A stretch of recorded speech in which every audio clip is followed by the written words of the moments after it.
The locusts of the book of Revelation have to be probably one of the most discussed and studied topics concerning the book of Revelation. If you were to turn to Revelation 9 in particular, you would see that this concerns the first of the three woes connected to the fifth trumpet of the trumpet judgments. Now, there are 7 trumpet judgments spoken about in the book of Revelation that are all found within the breaking of the 7th seal. The first 4 of the trumpets relate to damage of the earth, but the last 3 relate to very horrific things happening to mankind when the wrath of the Lord will be poured out onto the earth and mankind in these trumpet judgments. Now, if you were to look at the very words of Revelation 9, you will see an angel that falls from the sky.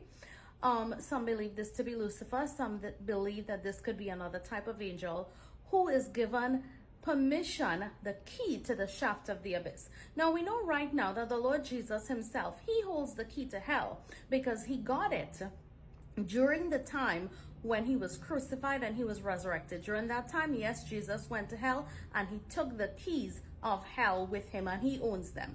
During the time of the tribulation, however, these keys will be utilized by the enemy. They will be given over to Satan or an evil angel, one of his angels, who will open the shaft of the abyss. The abyss is part of hell. Now, when this happens, we see smoke coming up from the abyss and locusts actually coming out of the abyss. Now, according to Revelation 9, these locusts are no ordinary locusts. They seem to have a tail like that of a scorpion, and they sting anyone who does not have the seal of God. And we know that only the 144,000 will have the seal. So everyone else beside them, the people who have the mark of the beast, they will be stung. They will want to die, but death will not come to them. They will be very hurt for 5 months.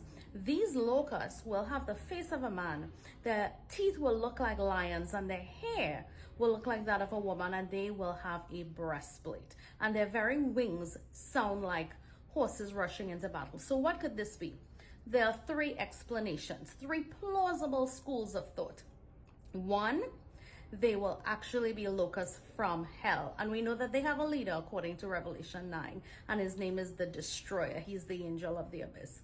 Now, it could also be demonic beings that will be unleashed during the time of the tribulation. So some people will say, well, how could God allow that?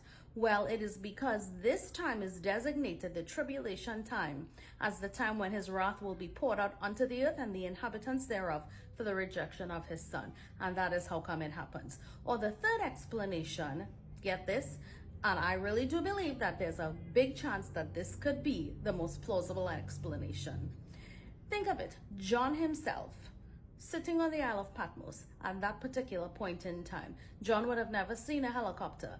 Could these very well be helicopters of war? Could the smoke and the blackness spoken about be nuclear holocaust during a very big war? Could this be the Gog and Magog war? And these are helicopters of war bringing mass destruction and people getting hurt. Something to think about. But this is what I will say. Even though that there are many schools of thought of what these locusts could be, the main thing that we don't have to debate, the main thing that we know for sure is that Jesus will come again. The question is, are you ready?